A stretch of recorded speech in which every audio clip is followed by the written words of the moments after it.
नमस्ते, my self Shiv Kumar, आपका दोस्त।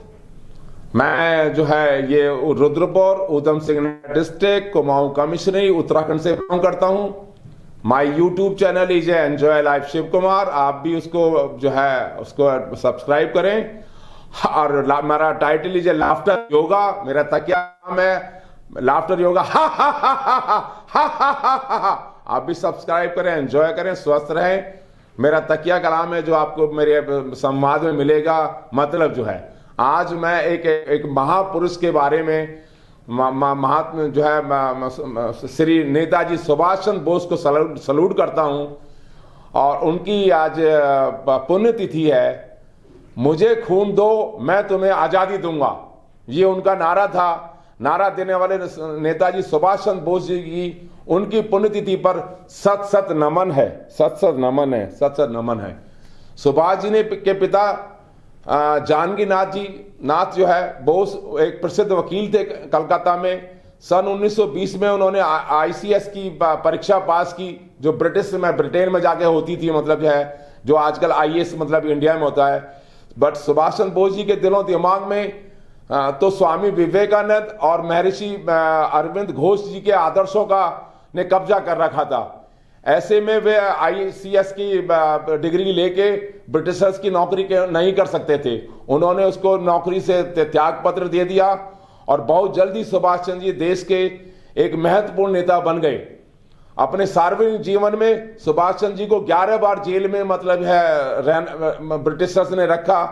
1938 में सुभाष चंद्र जी कांग्रेस के राष्ट्रीय अध्यक्ष चुने गए और 1939 में जब नया कांग्रेस अध्यक्ष चुना जाना था तो महात्मा गांधी ने कई नाम प्रपोज किए।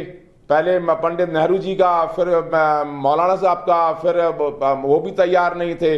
गांधी पंडित नेहरू बाहर गए हुए थे और उनको सुभाष चंद्र जी को अध्यक्ष पद से हटाना चाहते थे।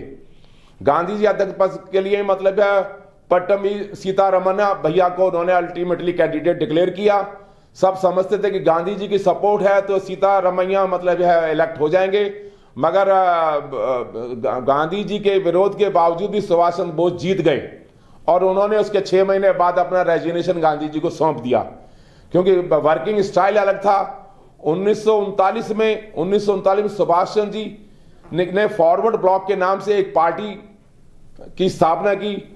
द्वितीय विश्व युद्ध शुरू होने से पहले ही फॉरवर्ड ब्लॉक के स्वतंत्रता संग्राम को तेज करने के लिए जन जागृति शुरू किया।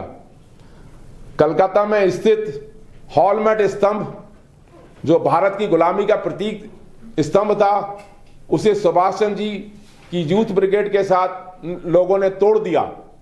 अंग्रेज सरकार ने सुभाष चंद्र बोस को उनके घर में नजरबंद करके बाहर पुलिस का पहरा बिठा दिया। लेकिन अंग्रेज पुलिस को चकमा देते हुए एक पठान के वेश में अपने घर से निकल गए। फिर वे काबुल के रास्ते रूस की राजधानी मॉस्को होते हुए जर्मनी पहुंचे। जर्मनी में उन्होंने आजाद हिंद रेडियो की स्थापना की। जर्मनी में सुभाष चंद्र जी ने वहां के नेता एडोल्फ हिटलर से भी मिले। 21 अक्टूबर 1943 को सुभाष जी ने आजाद हिंद फौज की स्थापना की। उनके द्वारा दिया गया नारा जय हिंद का नारा, जय हिंद जय भारत का नारा राष्ट्रीय नारा बना।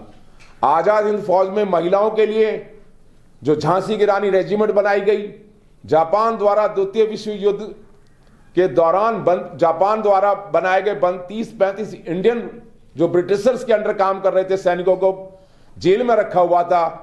सुभाष चंद्र जी से इंप्रेस होकर उन्होंने आजाद हिंद फौज के लिए उन 35 इंडियन फौजियों को दिया, जिससे कि उन्होंने हिंदुस्तान पे आक्रमण करके जापानी सेना के सही से आक्रमण किया और फौज को प्रेरित करने के लिए दिल्ली चलो का नारा दिया। दोनों सेनाओं ने मिलकर अंग्रेजों से अंडमान निकोबार दोनों द्वीप जीत लिए। मतलब है 1944 में आजाद हिंद रेडियो पर अपने भाषण के माध्यम से गांधी जी को संबोधित करते हुए सुभाष चंद्र जी ने गांधी जी को राष्ट्रपिता से संबोधित किया। गांधी जी ने भी मतलब है सुभाष चंद्र बोस साहब को नेताजी की उपाधि दी, नेताजी की उपाधि दी।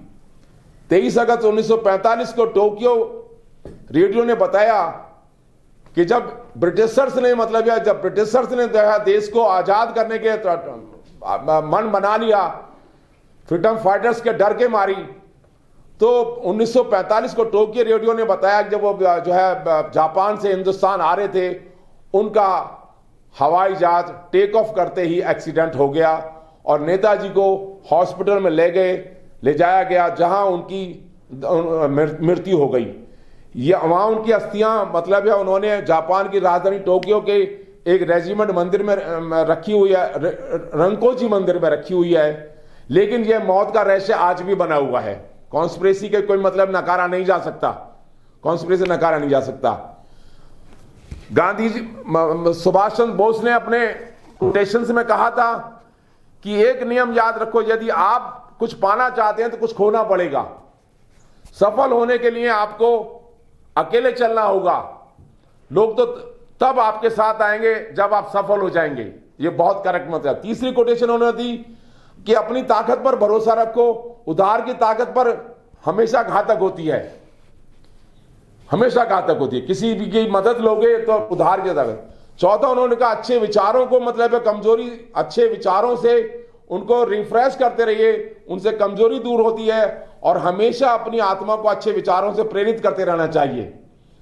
नेताजी ने यह भी कहा था हम केवल कर्म करने का अधिकार है, कर्म के फल का स्वामी भगवान है, हम नहीं। मतलब है अगर मेरा यह मानना है, अगर नेताजी साकुशल मतलब जापान से हिंदुस्तान आ जाते तो वो प्राइम मिनिस्टर बनते, और प्राइम मिनिस्टर बनते इस देश की स्थिति कुछ और ही होती, जो आज मतलब देश की स्थिति कुछ और ही होती।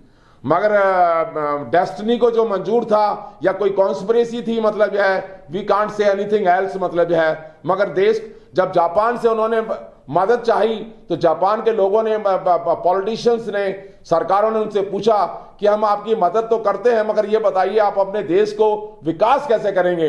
तो नेताजी ने रोड मैप दिया, 10 साल का रोड मैप दिया कि मैं अपने देश को विकास कैसे करूंगा। तब जापान के लोग मतलब सरकार जो है सरकार, क्योंकि इंडियन ब्रिटिशर्स इंडियन जो है वो तो जापान के खिलाफ लड़ रहे थे, मगर जापान ने इसलिए मतलब है कि जब देश आपका आजाद हो जाएगा और जापान मतलब ब्रिटिशर्स के साथ में लड़ रहा था, तो आप अपने देश को विकास कैसे करोगे। तो उन्होंने रोड मैप दिया। तो हमारा अगर वो एक्सीडेंट नहीं होता सुभाष चंद्र बोस का, तो नो डाउट ही was the first prime minister और देश की स्थिति आज बहुत आगे विकसित हुआ होता। जय हिंद, जय हिंद।